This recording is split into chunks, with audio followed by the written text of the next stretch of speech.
Hello everyone, this is navy officer Manish Indraksh and आज मैं आप लोगों को बताने वाला हूँ different salaries in merchant navy.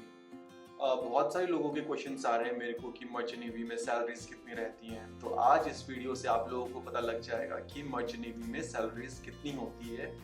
And सिर्फ आज मैं बात करूंगा ऑफिसर साइड की कि उनकी सैलरीज कितनी रहती है। So let's start it.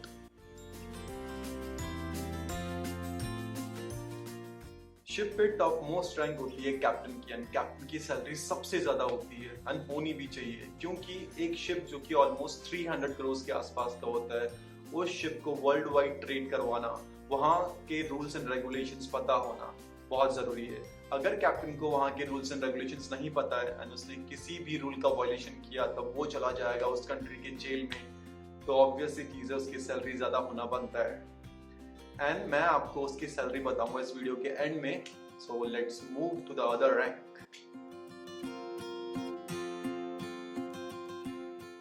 Captain से नीचे की रैंक होती है चीफ ऑफिसर की एंड चीफ ऑफिसर का बहुत सारा काम होता है, क्योंकि ये एक टेस्टिंग स्टेज होती है मास्टर बनने के लिए, कैप्टन बनने के लिए। तो इसमें अपने आप को प्रूव करना बहुत बड़ी चीज है।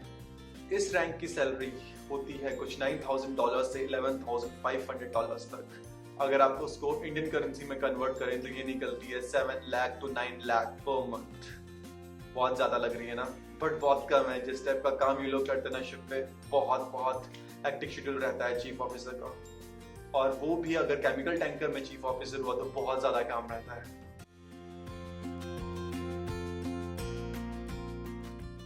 चीफ ऑफिसर से नीचे की रैंक होती है सेकंड ऑफिसर की एंड सेकंड ऑफिसर की सैलरी रहती है कुछ $4,000 to $5,500। अगर आप इसको इंडियन करेंसी में कन्वर्ट करोगे तो ये निकलता है कुछ 3 lakh to 4.5 lakh per month.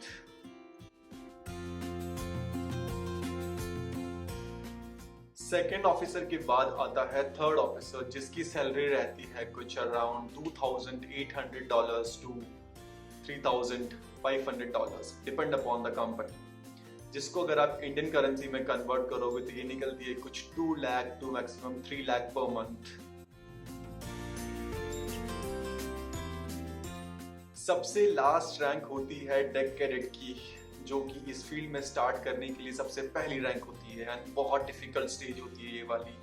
Mostly लोग तो इसी वाले टाइम पे छोड़ देते हैं इस फील्ड को, बिकॉज बहुत टफ होता है।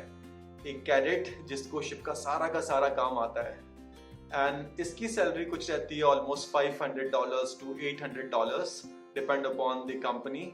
जिसको आप इंडियन करेंसी में कन्वर्ट करोगे तो कुछ ₹40,000 to ₹65,000 पर मंथ तक होती है। सो मैंने अभी तक आपको कैप्टन को छोड़ के chief officer, second officer, third officer and cadet तक की सैलरीज बता दी हैं। अब मैं आपको बताऊंगा कैप्टन की सैलरी, जो कि बहुत ज्यादा होती है, बहुत ज्यादा होती है। मोस्टली फील्ड में इतनी सैलरी होती ही नहीं है किसी ऑफिसर की। सो जो कैप्टन होता है, जैसे मैंने आपको बताया कि बहुत सारा काम होता है, उसके पास बहुत सारी रिस्पॉन्सिबिलिटीज होती हैं, तो उसको सैलरी मिलना भी वाजिब है। इतनी सैलरी मिल रही है तो कोई ना कोई तो रीजन होगा।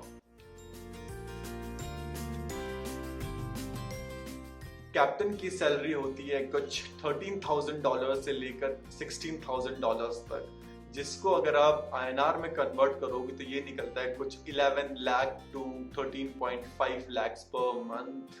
बहुत ज्यादा है ना, होनी भी चाहिए, क्योंकि रिस्पॉन्सिबिलिटी का पैसा मिलता है। अगर उसने कोई भी रूल वायलेट किया तो वो पता नहीं किस कंट्री की जेल में पड़ा होगा। दिखने में तो लेविश लगती है, सैलरी सुनने में लेविश लगती है, लेकिन रिस्पॉन्सिबिलिटीज भी उतनी है। So thank you for watching the video.